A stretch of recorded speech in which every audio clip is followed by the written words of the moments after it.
Hi everybody, this is Dinah Rose. Welcome to my channel. This is a review for Love and Marriage Huntsville Season 4, Episode 4, and it's called KeKe, Do You Love Me? Please like this video, share it, and subscribe. And yeah, this episode, there was a lot of jumping around, so I am going to tie some of these scenes together to make the review more cohesive, but let's get into it. This scene, like all the other opening scenes for the last 4 episodes now, was very produced, especially at the end. I don't even know how to describe it really, but I'll tell you about it. Tiffany visits Melody at Mel's house, and they rehash what happened at the pajama party. Tiffany said that she thought things were going really well with her and Kimmy, and then here comes Stormy, and she basically thought she tried to, mess things back up for her again. Melody said that she apologized that happened, and Stormy is very opinionated, and she reminds her gently, girl, weren't you very opinionated? Last season, we're all very opinionated. So why don't you go ahead, extend an olive branch, take her out, talk about it. If everything goes okay, great. But if you decide you still don't like her, or if you decide that you don't want to be friends, that's okay too. In confessional, Melody basically says the same thing. More people need to get together with the understanding that we are not going to be instant friends. We are not going to instantly like each other. That's just not, the case. Let it be. Then Tiffany says that Martell invited Lewis to the book signing, and she went there with Lewis, and Martell was so sad, and she was just shocked that Melody wasn't there with the kids. And Mel already knew exactly what was going on because, again, that's exactly what they do. Martell was trying to manipulate Tiffany. Tiffany came in with this story, and Mel had to check her very gently. She was being nice to her, but she let her know, yo, I wasn't invited. That's number one. I don't give a damn what you heard. Melody's very good about letting people know and giving them all the points. I wasn't invited. My kids were barely invited because this man decided to send me an email 2 days before an event on my week with the kids. If this was important to him, he would have scheduled it on his week, but he scheduled it on mine, not knowing what I had going on in my life. And it just so happens my uncle passed away, and that was my priority. So then Tiffany says, well, it's his story, your story, and the truth. Melody said, you will always get the truth from me because I have no reason to lie. I know who Martell is. I have to control what's happening in my life, and there are going to be boundaries set. He is a habitual boundary crosser. He loves to cross the boundaries, and I'm going to set them and make sure that he follows them. Tiffany tells her, don't make decisions based on past history and baggage. Mel reminds her, I haven't even been divorced a year, so the baggage and the history for me is still very much in the present. And until we get a good understanding of what my boundaries are, he gets it, then it will be what it will be, because he disrespects me every chance he gets, and then he enlists people to disrespect me. And what I wanted to say was, like you're doing now, coming into my house, trying to tell me my business. Mind your own. Tiffany says, I was divorced too, blah, blah, blah. Then she gets into this story that made me I don't know. It just didn't feel right. It wasn't right. But she ended up telling a story about how she was divorced, or she was divorced before with her first husband, of course.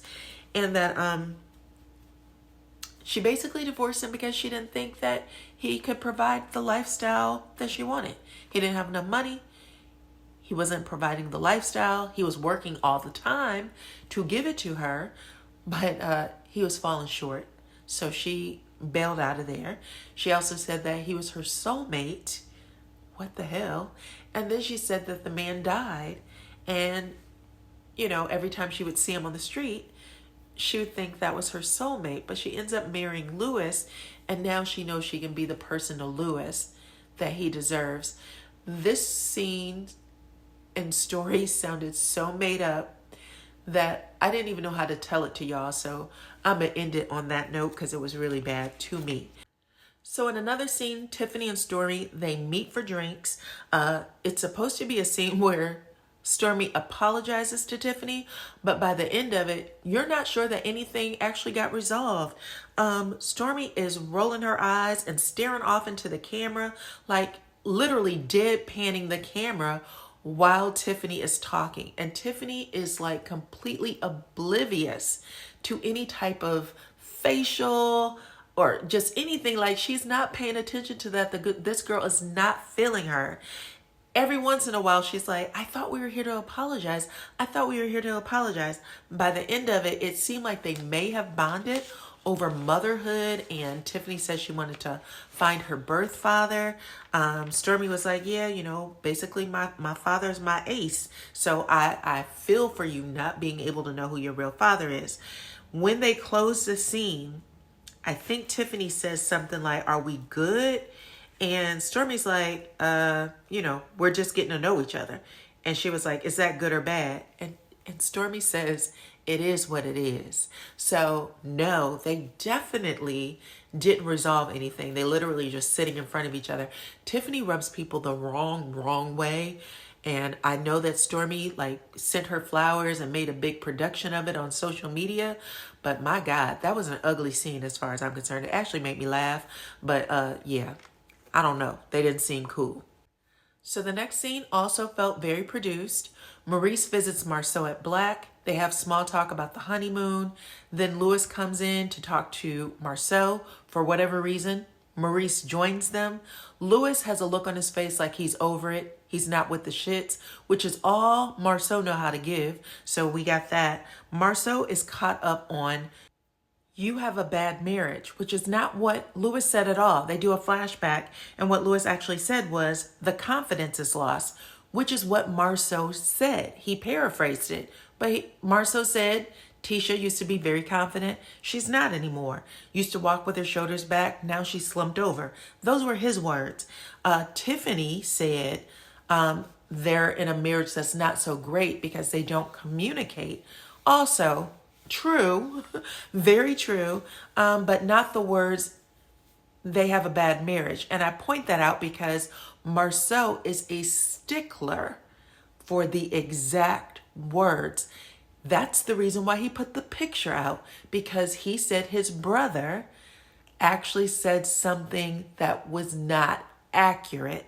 So it's really interesting that he's pushing for accuracy in what people say. And he's literally starting shit with Lewis about something he didn't say at all.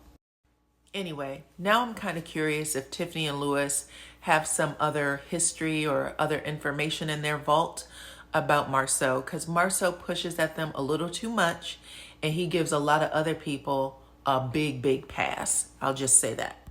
So in the next scene, Martell is visiting with his manager, Melnica, at her office, and they make it a point of, you know, checking off all the things he has going on for his business, and she needs him to approve it.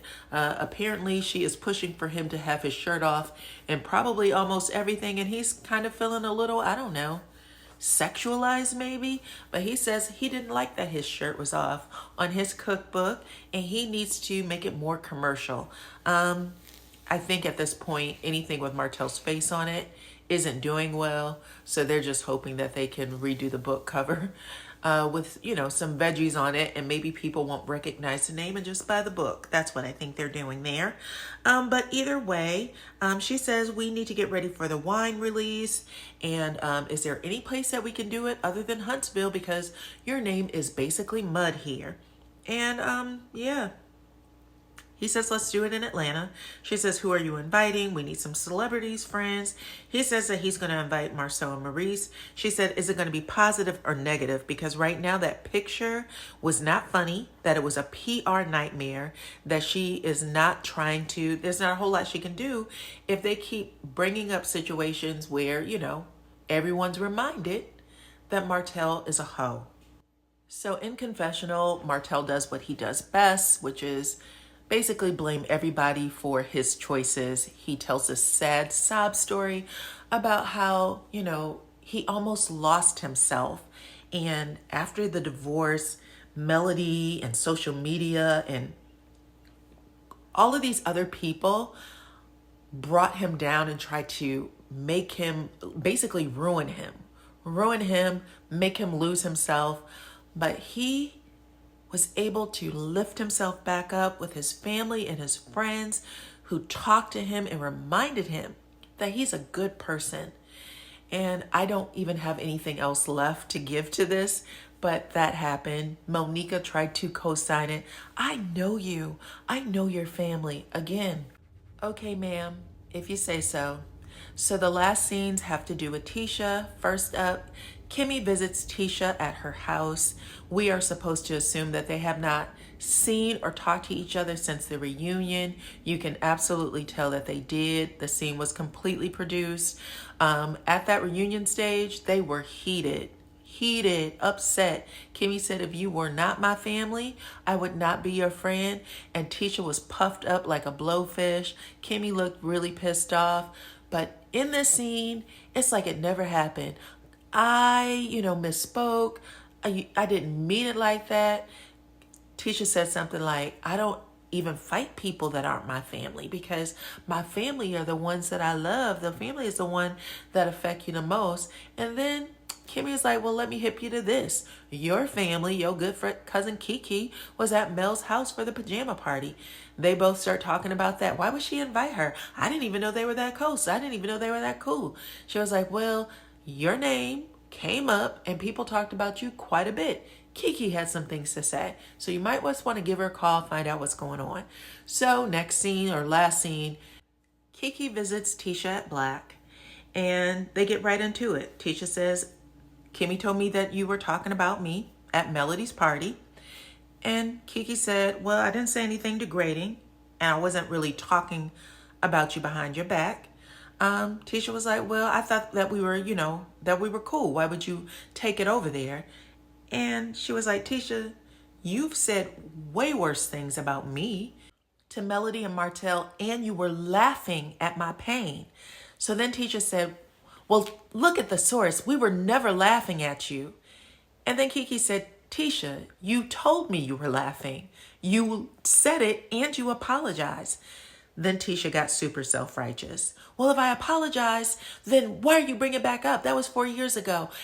How about this? How about this? How about we cut it off right now? We're not anything to each other. Then in confessional, Tisha says something serious was happening with KeKe. KeKe was coming over to Melody and Martell's house with me and Marsau, and I thought she should know before she got there. So we don't know what this is, but it does sound pretty nasty. And I would have rather you just not invited her if that was the case. At the very minimum, call her and say, hey, this is my friend. I would like to tell her. But you did overstep your bounds in telling whatever that secret was about your cousins to your friend. So if, like you said, blood is thicker than mud, you broke that boundary first then. So I agree with KeKe on that.